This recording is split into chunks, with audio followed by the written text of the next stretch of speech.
ಈ ಗೆಲುವಿನ ಹಿಂದೆ ಇದ್ದವರು ಯಾರು? ಹೌದು, ಜಂತರ್ ಮಂತರ್ನಲ್ಲಿ ವಿದ್ಯಾರ್ಥಿಗಳ ಹೋರಾಟ, ಆ ಬಳಿಕ ಧರ್ಮೇಂದ್ರ ಪ್ರಧಾನ್ರವರ ರಾಜೀನಾಮೆ, ಇದನ್ನೆಲ್ಲ ನಾವು ನೋಡ್ತಾನೇ ಬಂದಿದ್ದೀರಿ. ಹಾಗೆಯೇ ಈ ಗೆಲುವಿನ ಮುಂದಿರುವವರನ್ನೆಲ್ಲ ನೀವು ನೋಡುತ್ತಲೇ ಇದ್ದೀರಿ. ಆದರೆ ನಮ್ಮ ಪ್ರಶ್ನೆ, ಈ ಗೆಲುವಿನ ಹಿಂದೆ ಇದ್ದವರು ಯಾರು? ಹೌದು, ಯಾರು ಈ ಹೋರಾಟದ ಹಿಂದೆ ಇದ್ದರೋ ಅಥವಾ ಯಾರು ಹೋರಾಟಕ್ಕೆ ಸಹಕಾರ ನೀಡುತ್ತಿದ್ದರೋ ಅವರ್ಯಾರು ವೇದಿಕೆಯ ಮೇಲೆ ನಿಂತು ಭಾಷಣ ಮಾಡಿದವರಲ್ಲ, ಕ್ಯಾಮರಾಗಳ ಎದುರು ನಿಂತು ಬೈಟ್ ಕೊಟ್ಟವರಲ್ಲ. ಅವರ ಉದ್ದೇಶ ಈ ಚಳುವಳಿಯನ್ನು ಜೀವಂತವಾಗಿಡುವುದಷ್ಟೇ ಆಗಿತ್ತು. ಇಂತಹ ನೂರಾರು ಸಾವಿರಾರು ಮಂದಿ ಇದ್ದಾರೆ. ಆದರೆ ಇವರ ಮಧ್ಯ ಬೇಡ ಬೇಡ ಅಂದರೂ ಕೂಡ ಗುರುತಿಸಲ್ಪಡುತ್ತಿರುವವರು ಇದೇ ಜುನೈದ್, ಇದೇ ಅಸ್ಲಂ.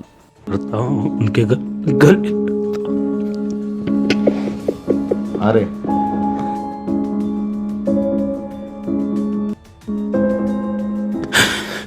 की संख्या में लोग मुझे ढूंढ रहे थे।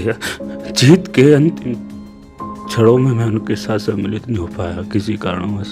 वो आपने बता ही दिया, मुझे पुलिस द्वारा डिटेन।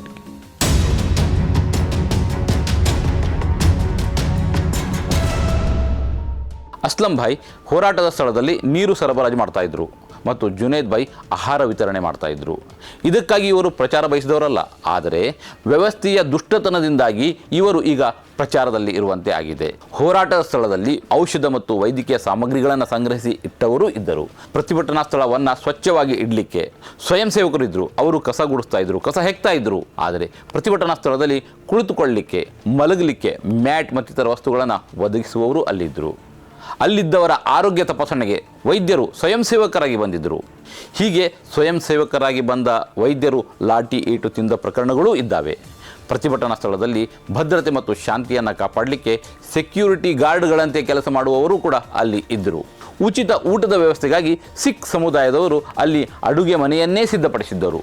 ಹೌದು, ಇಷ್ಟೆಲ್ಲ ಸೇವಾ ಕಾರ್ಯಗಳು ನಡೆದಿದ್ದರ ಹೊರತಾಗಿಯೂ ಈಗ ಚರ್ಚೆಯಲ್ಲಿ ಇರುವುದು ನೀರು ಒದಗಿಸಿದ ಅಸ್ಲಂ ಭಾಯ್ ಮತ್ತು ಆಹಾರ ವಿತರಿಸಿದ ಜುನೈದ್ ಭಾಯ್. ಜಂತರ್ ಮಂತರ್ ಪ್ರತಿಭಟನಾ ಸ್ಥಳ ಒಂದು ರೀತಿಯಲ್ಲಿ ಮಾನವೀಯ ಸೇವೆಯ ಕೇಂದ್ರವಾಗಿ ಮಾರ್ಪಟ್ಟಿತ್ತು. ವೈದ್ಯಕೀಯ ನೆರವು, ಔಷಧ, ಸ್ಯಾನಿಟರಿ ಪ್ಯಾಡ್, ಲಂಗರ್, ಸ್ವಚ್ಛತೆಗೆ ಅಗತ್ಯವಾದ ವಸ್ತುಗಳ ವ್ಯವಸ್ಥೆ ಎಲ್ಲರೂ ಮಾಡ್ತಾಯಿದ್ರು. ಪೊಲೀಸರಿಗೆ, ಆಡಳಿತಗಾರರಿಗೆ ಇವರ್ಯಾರೂ ಕಾಣಲೇ ಇಲ್ಲ. ಕಂಡಿದ್ದು ಅಸ್ಲಂ ಭಾಯ್ ಮತ್ತು ಜುನೈದ್ ಭಾಯ್ ಮಾತ್ರ. ಅಸ್ಲಂ ಭಾಯ್ ಅವರ ಮನೆಗೆ ರಾತ್ರಿ 9 ಗಂಟೆಗೆ ಪೊಲೀಸರು ಪರಿಶೀಲನೆಗೆ ಹೋದರು. ನೀವು ಅಲ್ಲಿ ಆಹಾರ ವಿತರಿಸಿದರೆ ಎಚ್ಚರ, ಅಲ್ಲಿ ನೀರು ಕೊಡಬೇಡಿ ಅಂತ ಪರೋಕ್ಷ ಸಂದೇಶವನ್ನು ಕೊಟ್ಟು ಬಂದರು. ಜುನೈದ್ ಭಾಯ್ ವಿಷಯದಲ್ಲಿ ಇನ್ನಷ್ಟು ಕಠಿಣ ಕ್ರಮಗಳು ನಡೆದವು. ಅಂದರೆ ಜುಲೈ 24ರ ರಾತ್ರಿ ದೆಹಲಿ ಪೊಲೀಸರಿಂದ ಅವರು ಬಂಧನಕ್ಕೊಳಗಾದರು. ರಾತ್ರಿ ಇಡೀ ಕಣ್ಣಿಗೆ ಬಟ್ಟೆ ಕಟ್ಟಿ ಆಹಾರ ಪೂರೈಕೆ ಹಣ ಎಲ್ಲಿಂದ ಬಂತು ಎಂದು ಅವರನ್ನು ವಿಚಾರಣೆ ಮಾಡಿಸಲಾಯಿತು. ಅವರನ್ನು ಉತ್ತರಾಖಂಡದ ಮಸೂರಿಯಲ್ಲಿ ತಂದು ಬಿಡಲಾಯಿತು. ಅವರ ಮಗನನ್ನು ಬಂಧಿಸಲಾಯಿತು, ಅವರ ತಂದೆಯನ್ನು ಬಂಧಿಸಲಾಯಿತು. ಇದು ಸಾಲದು ಎಂಬಂತೆ ಅವರ ಮಗಳ ಮನೆಗೆ ಹೋಗಿ ಅವರ ಅತ್ತೆ ಮಾವನನ್ನು ಹುಡುಕಿಕೊಂಡು ಅವರನ್ನು ಕೂಡ ವಶಕ್ಕೆ ಪಡೆದರು. मुझे ढूंढ रहे थे। जीत के अंतिम क्षणों में मैं उनके साथ सम्मिलित नहीं हो पाया किसी कारणवश। वो आपने बता ही दिया, मुझे पुलिस द्वारा डिटेन किया। ये 5.5 पैरामेडिकल का पेपर था।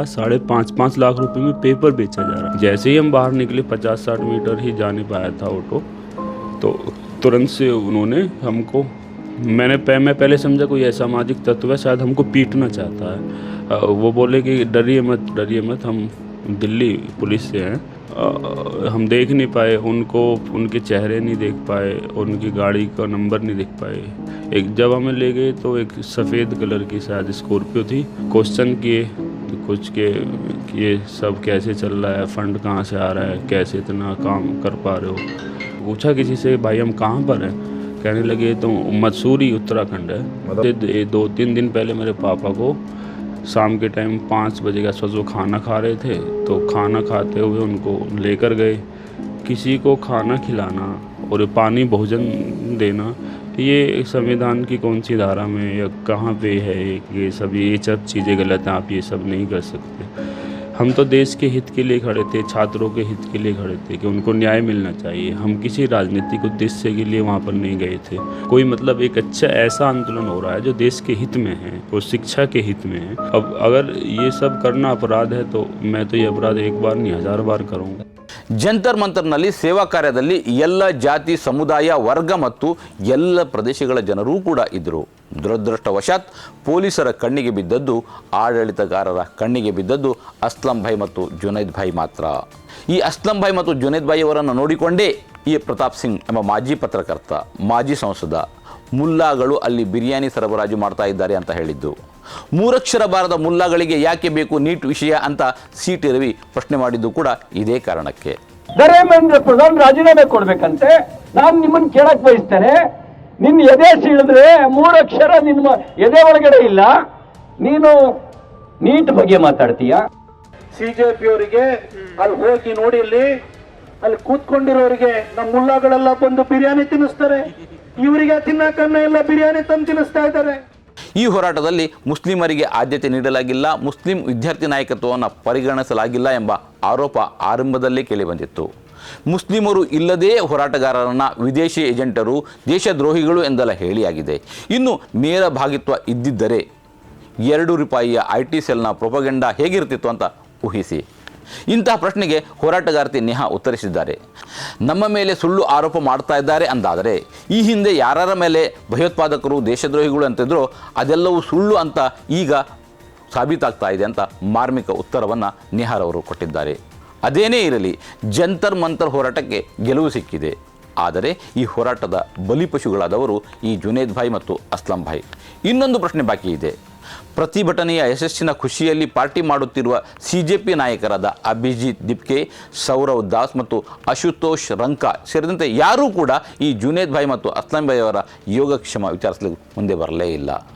ಹೋರಾಟವನ್ನು ಮುನ್ನಡೆಸಿದ ನಾಯಕರ ಗೆಲುವಿನ ಸಿಹಿ ಉಣ್ಣುತ್ತಾ ಸುರಕ್ಷಿತವಾಗಿದ್ದರೆ, ಕಳಕಳಿಯಿಂದ ಸೇವೆ ಸಲ್ಲಿಸಿದ ಸಾಮಾನ್ಯ ಮುಸ್ಲಿಂ ಯುವಕರು ಪೊಲೀಸರ ಕಿರುಕುಳ ಎದುರಿಸುವಂತಾಗಿದೆ.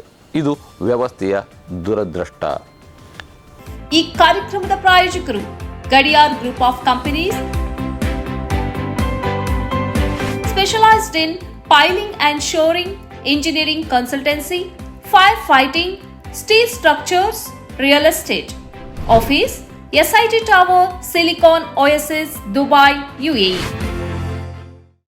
ಸ್ನೇಹಿತರೆ, ನಿಮ್ಮ ಅದ್ಭುತ ಬೆಂಬಲದಿಂದ ಸನ್ಮಾರ್ಗ ನ್ಯೂಸ್ ಚಾನೆಲ್ ಈಗ 2 ಲಕ್ಷ ಸಬ್ಸ್ಕ್ರೈಬರ್ಗಳನ್ನು ದಾಟಿದೆ.